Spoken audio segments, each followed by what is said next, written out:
right, y'all, so we'll go ahead and get started with the shark feeding presentation. Before we get started, a couple of quick logistics. For those of you that are just arriving, if you could please continue on towards the left side of the room.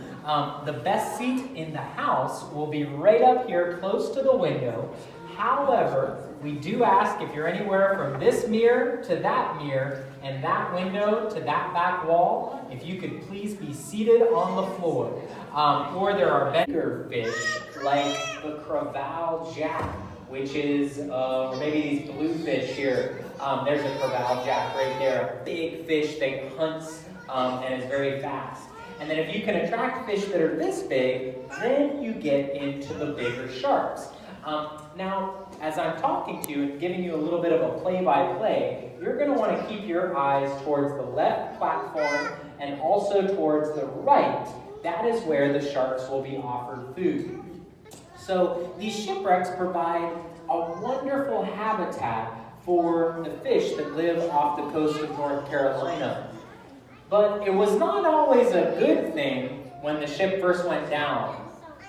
In the case of the USS Monitor, it was December of 1862. It was the first ironclad ship, and it was being towed down the coast when it ran into a nor'easter off the Cape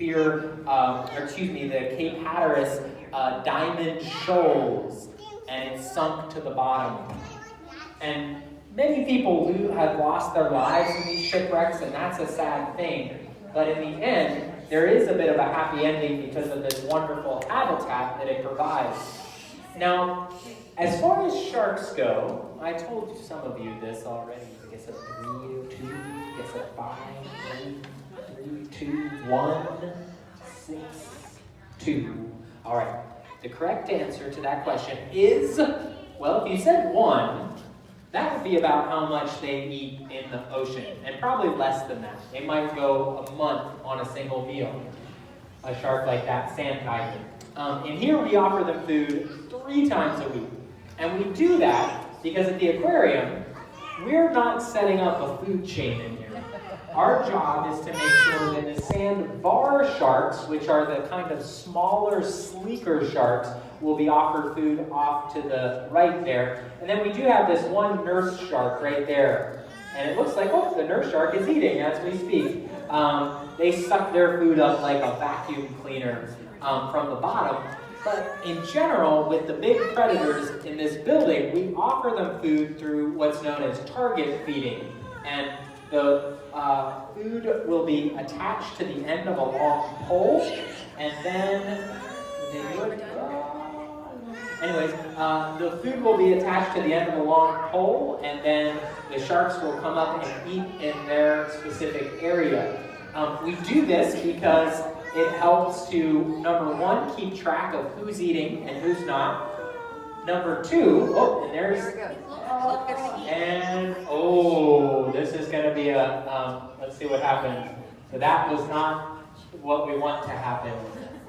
You can see the fish, so that's probably, we offer them mackerel, bonito, and sometimes blue runner.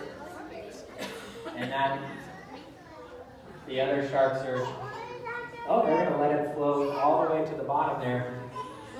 Oh, but the sandbar shark got that. But that, in general, we really want the sharks to eat off of the target area so that also, if we ever needed to get them anywhere into a specific location for, taking care of them, if the vet had to feel them or do anything like that, we could get them to where we needed them to be.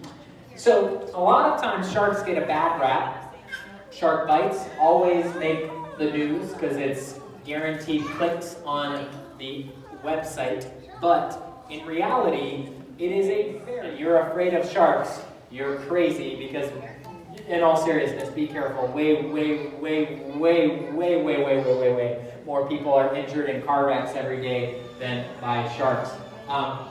And the male sand tiger is officially a shark feeding. So the male sand tiger, and there's a sandbar that has a piece. And we'll see if the sandbars usually try to cut a piece off, and then the sand tigers usually swallow the food whole. But not only are sharks not really a danger to you as a human, you want sharks in the ocean. And here's why. Raise your hand if you are a seafood eater. Do we have any people that like seafood? Outer Banks seafood. If you're a seafood eater, you should look one of these sharks in the eye and say thank you. And here's why. Even though a shark might eat the same fish that you, as a human, might eat, they have an incredible immune system. Basically, sharks don't really get sick. And as a result, they tend to eat sick or injured fish. So, if there's a school of bluefish, like this one here swimming, if there's a school of fish, they eat the sick one. And then that sick fish doesn't spread the disease to the rest of the school. And that helps to make fish populations stronger. And I would encourage you to really just observe these sharks. They're amazing animals. And almost every animal that you'll see today is a North Carolina species.